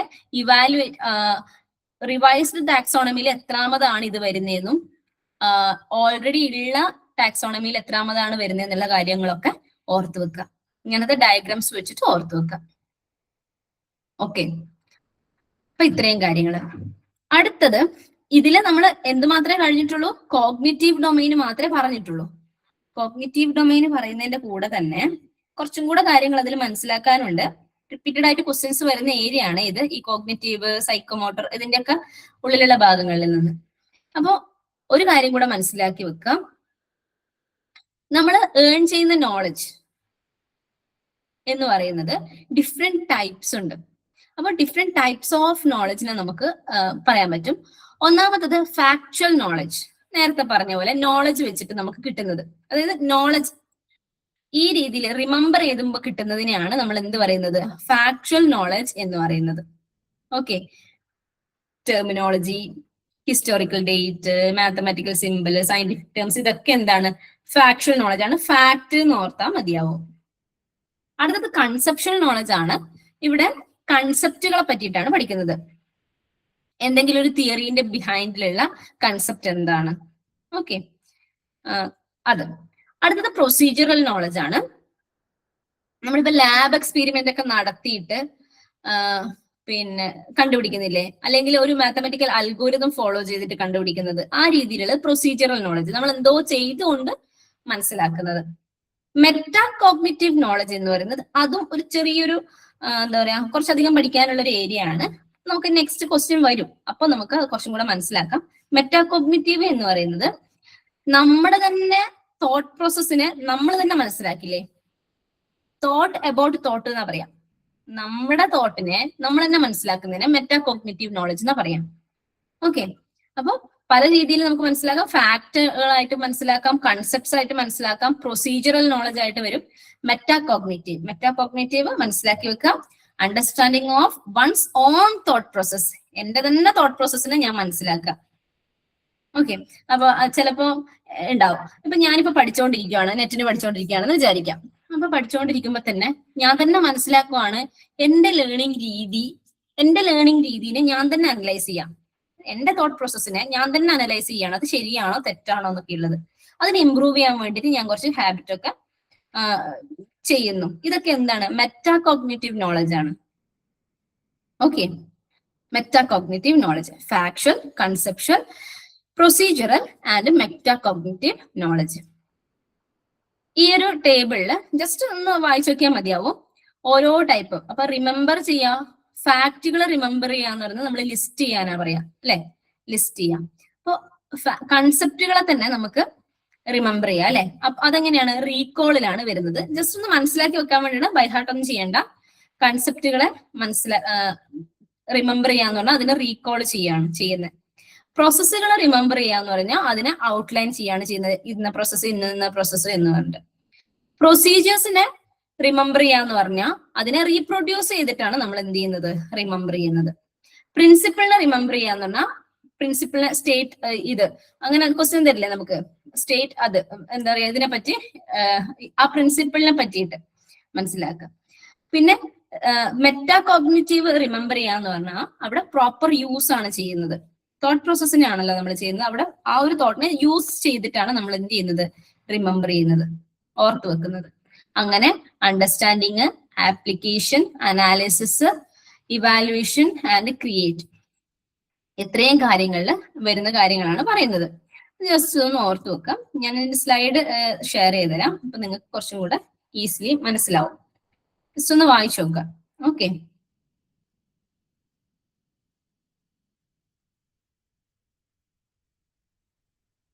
ഇത് മുന്നേ പറഞ്ഞതുപോലെ ഒറിജിനൽ ടാക്സോണമിയും റിവൈസ്ഡ് ടാക്സോണമിയും ബ്ലൂംസ് ടാക്സോണമിന്റെ ഡിഫറൻസ് പറയുന്നതേ ഉള്ളൂ. അടുത്തത് എഫക്റ്റീവ് ഡൊമെയിൻ ആണ്. 3 പറഞ്ഞിട്ടുണ്ട്. ഏതൊക്കെയാ? Cognitive, affective, psychomotor.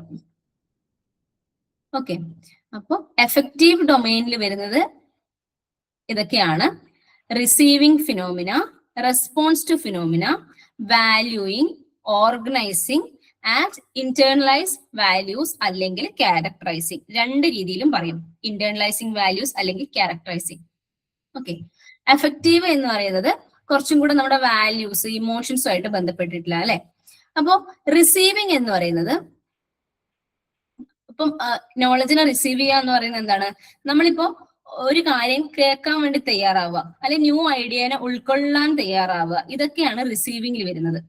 അവയർനെസ് ഉണ്ടാവുക, ഇതൊക്കെയാണ് റിസീവിംഗിൽ വരിക. പിന്നെ അതായത് ചില സമയത്ത് ചില ടീച്ചേഴ്സ് പറയുന്നത് നമ്മൾ ശ്രദ്ധിച്ചിരുന്ന് കേൾക്കൂ, അല്ലെ, അവിടെ റിസീവിംഗ് ആക്റ്റീവ് ആണ്. ചില ടീച്ചേഴ്സ് ചിലത് പറയുമ്പോൾ ചില സെമിനാറിൽ അപ്പൊ നമ്മൾ ചിലപ്പോൾ എപ്പോഴും കോൺസെൻട്രേഷനോടെ ഇരിക്കാൻ പറ്റില്ല. അപ്പൊ നമ്മൾ എന്ത് ചെയ്യുന്നില്ല, അവിടെ പാസീവ് ആയിട്ടാണ് ഇരിക്കുന്നത്, അവിടെ റിസീവിങ് നടക്കുന്നില്ല. ജസ്റ്റ് നമ്മുടെ willingness to hear new ideas അത്രയോ ഓർത്താൽ മതി. റിസീവിങ്. റെസ്പോണ്ടിങ് എന്ന് പറയുന്നത് ആക്റ്റീവ് പാർട്ടിസിപ്പേഷൻ ആൻഡ് എൻഗേജ്മെന്റ്.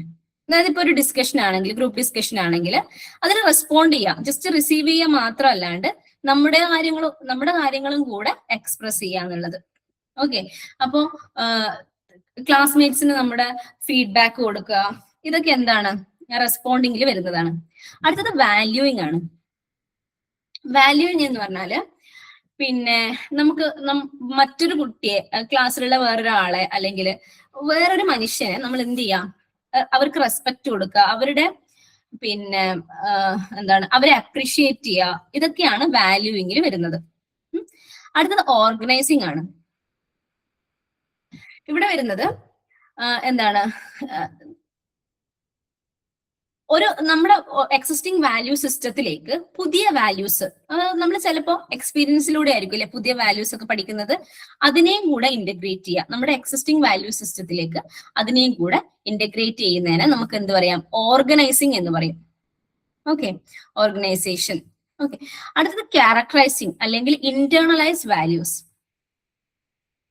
നമ്മൾ അറ്റൈൻ ചെയ്ത ആ വാല്യൂസ് ഉണ്ടാവുമല്ലോ, ഓർഗനൈസ് ചെയ്ത ആ വാല്യൂസിനെ എവറിഡേ ബിഹേവിയറിലൂടെ നമ്മൾ ഇന്റേണലൈസ് ചെയ്യുക, നമ്മുടെ ഉള്ളിലേക്ക് അത് മുഴുവനായിട്ട് കൊണ്ടുവരിക. അതാണ് ക്യാരക്ടറൈസിങ്, അല്ലെങ്കിൽ നമ്മുടെ ക്യാരക്ടറിന്റെ ഭാഗമാവുക. ഇന്റേണലൈസിങ് വാല്യൂസ് എന്തൊക്കെയാണ്? Receiving, responding, valuing, organising and characterising. RRVOC ഓർത്ത് വെക്കാം. എഫക്റ്റീവ് ഡൊമൈനിൽ വരുന്നത് രണ്ടും ആറിലാണ് സ്റ്റാർട്ട് ചെയ്യുന്നത്. Receiving, responding, valuing, organising and characterising. അടുത്തത് സൈക്കോമോട്ടർ ഡൊമൈൻ ആണ്. ഇതാണ് നമ്മുടെ ക്വസ്റ്റ്യൻ തന്നിരിക്കുന്നത്. സൈക്കോമോട്ടർ ഡൊമൈനിന്റെ സിമ്പിൾ ടു കോംപ്ലക്സ് ലെവലിലേക്ക് അതിന്റെ ഈ ഡൊമൈൻസിനെയൊക്കെ ഓർഗനൈസ് ചെയ്യാനാണ് പറഞ്ഞേക്കുന്നത്. സൈക്കോമോട്ടർ എന്ന് പറയുന്നത് കുറച്ചും കൂടെ ഫിസിക്കൽ ആക്ടിവിറ്റി ഇതിലേക്ക് വന്നു അല്ലെ. അപ്പൊ സൈക്കോമോട്ടർ ഡൊമൈനിൽ നോക്ക, പെർസെപ്ഷൻ എന്ന് പറയുന്നത് first one, perception, set, guided response, mechanism, complex overt response, adaptation and origination. ഇവിടെ പെർസെപ്ഷൻ എന്ന് പറയുന്നത് പിന്നെ നമ്മളിപ്പം നമ്മുടെ മോട്ടോർ ആക്ടിവിറ്റിനെ ഗൈഡ് ചെയ്യാൻ വേണ്ടിയിട്ട് സെൻസറി ഒബ്ജക്ട്സിനെ യൂസ് ചെയ്യാം. ഫോർ എക്സാമ്പിൾ, ഇവിടെ ഒരു എക്സാമ്പിൾ ക്ലിയർ ആയിട്ട് കൊടുത്തിട്ടുണ്ട്, catching a ball based on visual cues. അപ്പൊ നമ്മളിപ്പോ ഒരു ബോളിനെ ക്യാച്ച് ചെയ്യുന്നത്, ബോൾ എന്താണ്, നമ്മൾ അവിടെ ക്യാച്ച് ചെയ്യാൻ വേണ്ടി നമ്മൾ കൈകളാണ് യൂസ് ചെയ്യുന്നതെങ്കിലും കൂടെ നമ്മുടെ കണ്ണിന്റെയും കൂടെ മീൻസ് രണ്ടിന്റെയും കൂടെ കോർഡിനേഷനിലാണല്ലേ നമ്മൾ അത് ക്യാച്ച് ചെയ്യുന്നത്. That is called perception. അടുത്തത് സെറ്റ് എന്ന് പറഞ്ഞാല് readiness and willingness to perform, showing interest in learning new sports. നമ്മൾ പുതിയൊരു സ്പോർട്സ് പഠിക്കാൻ വേണ്ടി അല്ലെങ്കിൽ പുതിയൊരു ഫിസിക്കൽ ആക്ടിവിറ്റി പഠിക്കാൻ വേണ്ടിയിട്ട് അതിന് റെഡിനെസ് ആവുക അല്ലെങ്കിൽ വില്ലിംഗ് ആവുക എന്നുള്ളതാണ് സെറ്റിൽ വരുന്നത്. അടുത്തത് ഗൈഡഡ് റെസ്പോൺസ് ആണ്. ഗൈഡഡ് റെസ്പോൺസ് എന്ന് പറയുന്നത് നമുക്കൊരു ട്രയൽ ആൻഡ് എററിലൂടെ നമ്മൾ എന്ത് ചെയ്യാം, ഒരു കാര്യങ്ങൾ പഠിക്കാം. അതാണ് ഗൈഡഡ് റെസ്പോൺസിൽ പറയുന്നത്. ബേസിക് ഡാൻസ് മൂവ്മെന്റ്സ്, ഡാൻസ് പഠിക്കുന്നതിന് മുന്നേ നമ്മൾ എന്ത് ചെയ്യും, കുറച്ച് ബേസിക് ഡാൻസ് മൂവ്മെന്റ്സ് ഒക്കെ പഠിക്കും അല്ലെ. അത് ഗൈഡഡ് റെസ്പോൺസിൽ വരുന്നതാണ്. അടുത്തത് mechanism, developing habitual movement and skill performed with confidence. അവിടെ എന്താണ്, നമ്മൾ കുറച്ചും കൂടെ കോൺഫിഡന്റ് ആയിട്ട് നമ്മുടെ മൂവ്മെന്റ്സ് പ്രസന്റ് ചെയ്യുവാണ്. അതാണ് മെക്കാനിസത്തിൽ വരുന്നത്. ഏറ്റവും കറക്റ്റ് ആയിട്ടുള്ള ഒരു എക്സാമ്പിൾ ഇവിടെ കൊടുത്തിട്ടുണ്ട്, എക്സിക്യൂട്ടിംഗ് റുട്ടീൻ ജിംനാസ്റ്റിക് സ്കിൽസ്. അവിടെ അത്രയും കോൺഫിഡന്റ് ആയിട്ടാണ് ചെയ്യുന്നത്. നമ്മുടെ ഹാബിറ്റ്വൽ മൂവ്മെന്റ് ആണ്, റുട്ടീൻ ആയിട്ട് വരുന്ന സാധനമാണ് നമ്മൾ എന്ത് ചെയ്യുന്നത്, അവിടെ പെർഫോം ചെയ്യുന്നത്. അടുത്തത് കോംപ്ലക്സ് ഓവേർട്ട് റെസ്പോൺസ് എന്ന് പറഞ്ഞാല് അവിടെ സ്കിൽഡ് ആയിട്ടുള്ള, നമ്മുടെ ഏറ്റവും ബെസ്റ്റ് സ്കിൽഡ് ആയിട്ടുള്ള സാധനത്തിന് പ്രസന്റ് ചെയ്യാം. അപ്പൊ consistently performing precise athletic techniques. Athletic techniques consistent ആയിട്ട് പെർഫോം ചെയ്യുക. അതായത് പിന്നെ എപ്പോഴും ഒരേ സാധനം തന്നെ നമ്മൾ എന്ത് ചെയ്യാം, ഒരു ഏറ്റവും സ്കിൽഡ് ആയിട്ടുള്ള, ചിലപ്പോൾ ചിലര് സ്പോർട്സിൽ എല്ലാത്തിലും പങ്കെടുക്കുന്നുണ്ടാവും, പക്ഷെ ലോങ് ജമ്പിൽ എപ്പോഴും ഫസ്റ്റ് ആയിരിക്കും. അത് കൺസിസ്റ്റന്റ്ലി അതിൽ എന്ത് ചെയ്യുക, ആ ഒരു അത്ലറ്റിക്കില് അയാൾ എപ്പോഴും മുന്നിലാണ്. അങ്ങനെ ഓർത്താൽ മതി. Complex overt response. അടുത്തത് അഡാപ്റ്റേഷൻ ആണ്. അഡാപ്റ്റേഷൻ എന്ന് പറയുന്നത് നമ്മുടെ ഓൾറെഡി ഉള്ള ആ ഒരു കണ്ടീഷനിൽ നിന്ന് ഡിഫറെന്റ് കണ്ടീഷനിലേക്ക് നമ്മൾ എന്ത് ചെയ്യുക, സ്വിച്ച് ചെയ്യുന്നതൊക്കെ, അഡ്ജസ്റ്റ് ചെയ്യാം. ഫോർ എക്സാമ്പിൾ, നമ്മൾ എപ്പോഴും ഡാൻസ് ആണ് പഠിച്ചുകൊണ്ടിരിക്കുന്നത്, ചെയ്തുകൊണ്ടിരിക്കുന്നത്. അതിൽ നിന്ന് സ്വിച്ച് ചെയ്തിട്ട് നമ്മൾ അഡാപ്റ്റ് ചെയ്തിട്ട് പിന്നെ പുതിയ മ്യൂസിക്, അതായത് പിന്നെ ഓൾറെഡി നമ്മൾ എപ്പോഴും ഒരേ മ്യൂസിക്കിലാണ് കളിച്ചുകൊണ്ടിരിക്കുന്നത്. അതായത് ചിലപ്പോൾ ചിലർ ക്ലാസിക്കൽ ഡാൻസ് തന്നെ കളിച്ചുകൊണ്ടിരിക്കുന്നത്, അതിനെ അഡാപ്റ്റ് ചെയ്തിട്ട് വേണമെങ്കിൽ വെസ്റ്റേൺ ഡാൻസിലേക്ക് മൂവ് ചെയ്യുന്നത്. ഇതൊക്കെ അഡാപ്റ്റേഷനിൽ വരും. അടുത്തത് ഒറിജിനേഷൻ ആണ്. ഒറിജിനേറ്റിംഗ് എന്നത് യുണീക്ക് സ്റ്റൈൽ കൊണ്ടുവരിക. നമ്മുടെ ആ ഒരു പെർഫോമൻസിൽ ഒരു യുണീക്ക് സ്റ്റൈൽ കൊണ്ടുവരിക. അതായത് പുതിയതായിട്ട് കൊണ്ടുവരില്ലേ, ഒരു എന്താ പറയാ, പുതിയതായിട്ടുള്ള മുദ്രകള് അങ്ങനെയൊക്കെ കൊണ്ടുവരില്ലേ, ആർട്ടിസ്റ്റിക് പെർഫോമൻസിൽ നമ്മുടേതായിട്ടുള്ള ഒരു ഇൻവെൻഷൻ കൊണ്ടുവരുന്നതിന് ഒറിജിനേഷൻ എന്ന് പറയും. അപ്പൊ perception, set, guided response, mechanism, complex overt response and adaptation, origination. ഇതാണ് നമ്മുടെ സൈക്കോമോട്ടർ ഡൊമെയിൻസ് എന്ന് പറയുന്നത്. അപ്പോ ഈ സൈക്കോമോട്ടർ ഡൊമെയിൻസിൽ നമ്മുടെ ക്വസ്റ്റ്യൻ നോക്കുമ്പോൾ നിങ്ങൾക്ക് ഏകദേശം ഇപ്പൊ ഐഡിയ കിട്ടും. Arrange the following psychomotor domains of development from simple level to more complex one. ഇവിടെ നമുക്ക് perception, set, guided response, mechanism and complex overt response just ഒന്ന് കമ്പയർ ചെയ്ത് നോക്കാം. Perception, set, guided response, mechanism, complex overt response, ഇത്രയും വരെയാണ് തന്നേക്കുന്നത്. ഇത് correct ഓർഡറിൽ തന്നെയാണ് നമുക്ക് ഇവിടെ തന്നേക്കുന്നത്. So correct answer ABCDE. Okay. അപ്പോ ഈ ഒരു സൈക്കോമോട്ടോർ ഡൊമെയിൻസിന്റെ പഠിക്കുമ്പോൾ തന്നെ നമ്മൾ എന്തൊക്കെ പഠിച്ചു? ഇത് എന്തുമായിട്ട് ബന്ധപ്പെട്ടിട്ടുള്ളതാണ്? ബ്ലൂംസ് ടാക്സോണമി ആയിട്ട്. ബ്ലൂംസ് ടാക്സോണമി ആയിട്ട് ബന്ധപ്പെട്ടിട്ടുള്ളതാണ്. അതിന്റെ അണ്ടറിൽ സൈക്കോമോട്ടോർ ഡൊമൈൻസ് ഉണ്ട്, കോഗ്നിറ്റീവ് ഡൊമൈൻ ഉണ്ട്, അഫക്റ്റീവ് ഡൊമൈൻ ഉണ്ട്. ഇതിന്റെ ഒക്കെ ഓർഡറുകളും നമ്മൾ എന്ത് ചെയ്തു, മനസ്സിലാക്കി വെച്ചു. ഓക്കെ. ഈ രീതിയിൽ പഠിക്കുവാണെങ്കിൽ നിങ്ങൾക്ക് ഏകദേശം എല്ലാ ഏരിയയും കവർ ചെയ്യാനും പറ്റും. റെലവെന്റ് ആയിട്ടുള്ള ഏരിയാസ് വിട്ടുപോവാതെ പഠിക്കാനും പറ്റും. ഓക്കെ, ഓർത്തു വെക്കുക ഈ ഒരു രീതിയിൽ പഠിക്കാൻ വേണ്ടിയിട്ട്. നമുക്ക് ഒരു ക്വസ്റ്റ്യനും കൂടെ ഡിസ്കസ് ചെയ്തതിന് ശേഷം ക്ലാസ് വൈൻഡ് അപ്പ് ചെയ്യാം. Which of the following behavioral ability is associated with the affective domain of the learner? Affective ഡൊമൈനിൽ വരുന്നത് ഏതൊക്കെയാണ്? ഇതിൽ ഏതാണ് വരുന്നതെന്ന് ചോദിക്കുന്നത്. Evaluation, synthesis, characterization, skilled movements.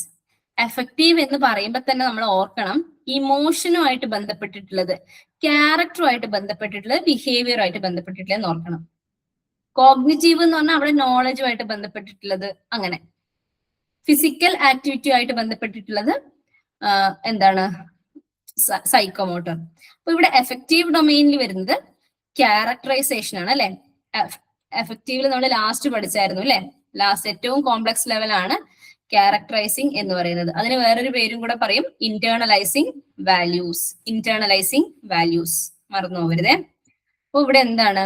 Effective ഡൊമൈനുമായിട്ട് ബന്ധപ്പെട്ടിട്ടുള്ളത് characterisation. ഇവാലുവേഷനും സിന്തസിസും ഒക്കെ എവിടെയായിട്ട് ബന്ധപ്പെട്ടിട്ടുള്ളതാ? കോഗ്നിറ്റീവ് ആയിട്ട് ബന്ധപ്പെട്ടിട്ടുള്ളത്. സ്കിൽഡ് മൂവ്മെന്റ് എവിടെ? എന്താ? സൈക്കോമോട്ടോ. Okay, next one. ഇത്രയും കാര്യങ്ങൾ ഓർത്തു വെക്കാം. ബാക്കി ഉള്ളത് നമുക്ക് നെക്സ്റ്റ് ടീച്ചിങ് ആപ്റ്റിറ്റ്യൂഡിന്റെ ക്ലാസ്സിൽ ഡിസ്കസ് ചെയ്യാം.